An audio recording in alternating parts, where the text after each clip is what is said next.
Hello there, I'm Anne Edwards and welcome to GE13 The Showdown. The time has come once again for us ordinary Malaysians to go to the polls. But who do we vote for and on what do we base our decision on? With me to tell us more is Mr. Johnson Chong, who is former politician and is currently head of School of Business and Law at a private university college right here in Petaling Jaya. Welcome. Can I call you Johnson? Sure.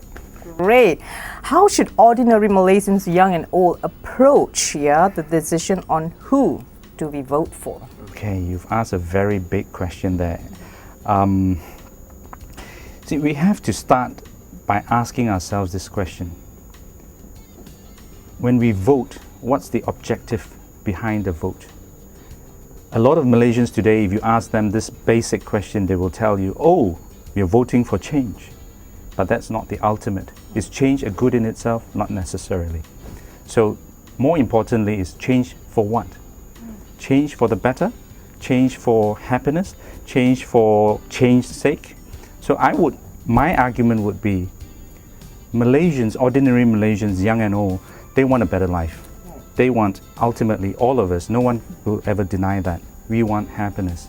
But here I want to make a distinction between normal happiness that people associate with buying a new car or eating their favorite nasi lemak, because that's transient, that's something that just passes. But what I'm talking about is contentment, the joy, the fulfillment, right?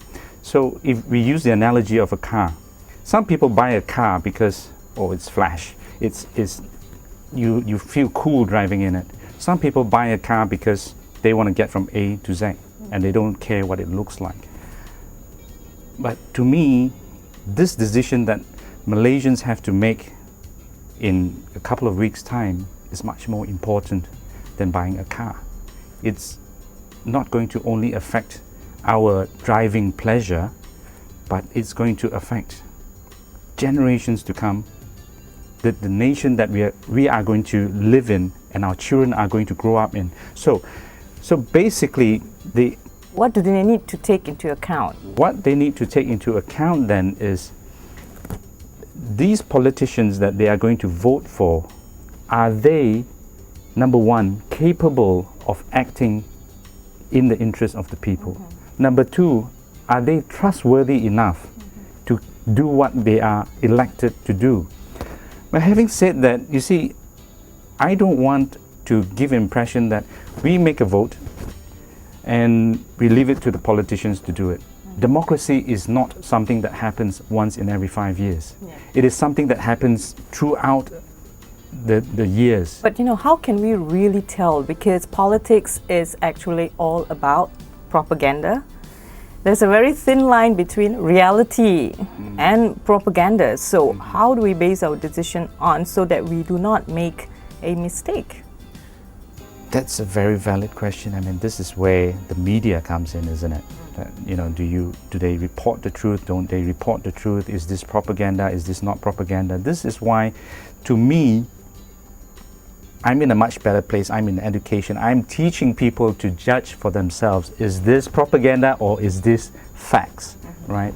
So, I mean, that's something that I can't really say, but what I can only say is don't just read from one source, read from all sources and speak to people. I mean, just because we have a prejudice against the ruling parties and then we say, oh, these guys are bad, so I don't want to talk to anyone from there. But that's silly. So you just block your mind and everything. Exactly. Yeah? One of the foremost behavioral economists today, he's written a book recently and it's called Thinking Fast and Slow.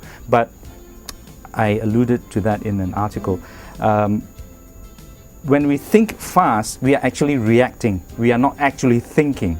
But we should take time and step back and look at all the available facts and then, based on the objectives, decide. So we'll take a step back just for a short while. We'll take a short break and reflect. We'll come back with Johnson Chong right here on GE13 The Showdown. Stay with us.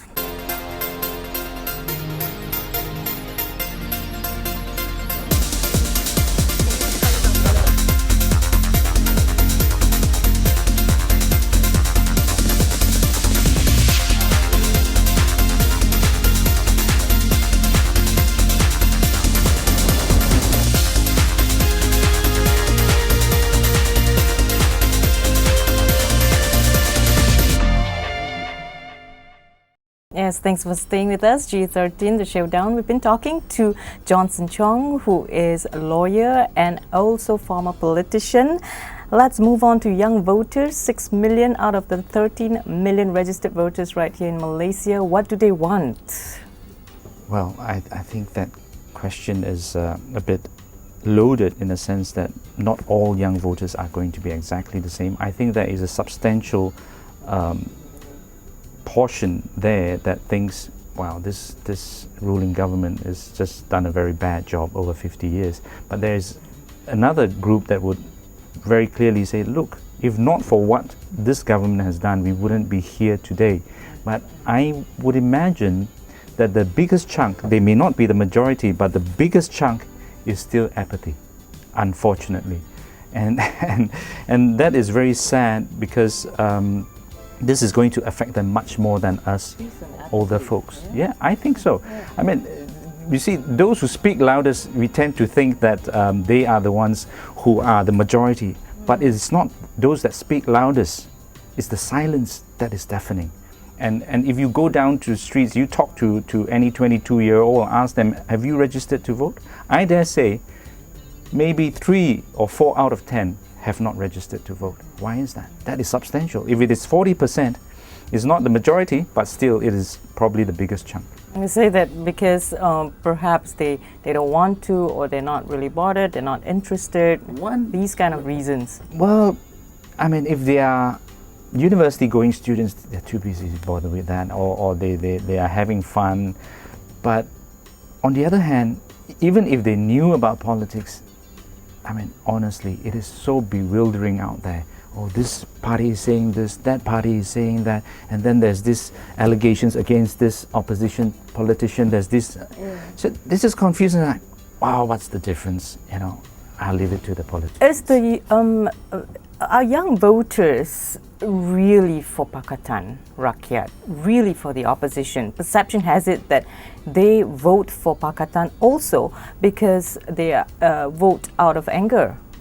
Well, if you put it that way, it's not just the young voters. I think many Malaysians would vote out of anger. And I would caution against that, because if you vote out of anger, out of hate, you will produce a government that is going to be fueled by the hate that you have put into the vote. Because, you see, if we go back to what Gandhi said, the means and the ends must be the same. Right. If you drive with anger, you're likely to end up with some road rage incident. But if you drive fueled by compassion or whatever else it might be, then the result will be very different.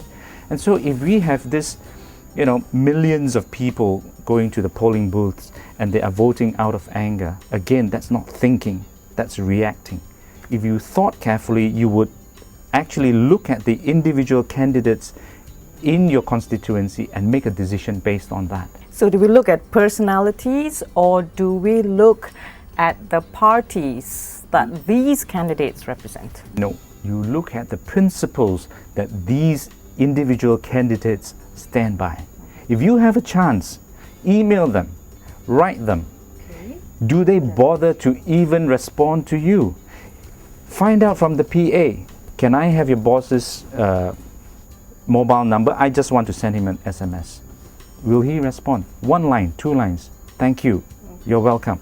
That speaks volumes. If you don't even have that, decency to respond now. I totally agree with you, because even from the media, when, like, for example, you pick up the phone right away, and that gives us a very good feeling and security.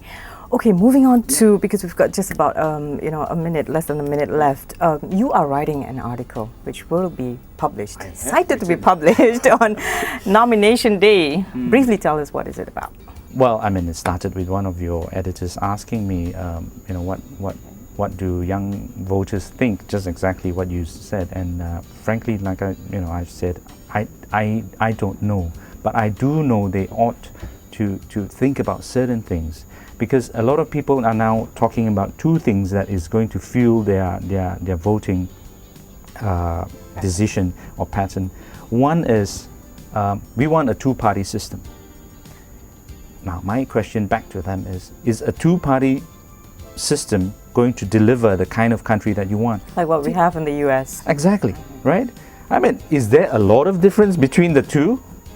To me, not really, honestly. Yeah. And then the second one is, well, unfortunately, because of the nature of the popularity of this acronym, I have to name the party, right? It says anything but UMNO. It's ABU. But for me, I prefer ABM. Any candidate that will deliver a better Malaysia, I'm prepared to vote for that A candidate. better Malaysia. On that Exactly. note, we'll need to wrap up the show. Unfortunately, thank you so much, Johnson, for sharing and also giving your views on voting patterns, and also how do we base our decision on when we vote. Take a step back, reflect, and decide very, very intelligently. I'm Anna Edwards. Thank you so much for your time. We'll see you once again. Bye-bye.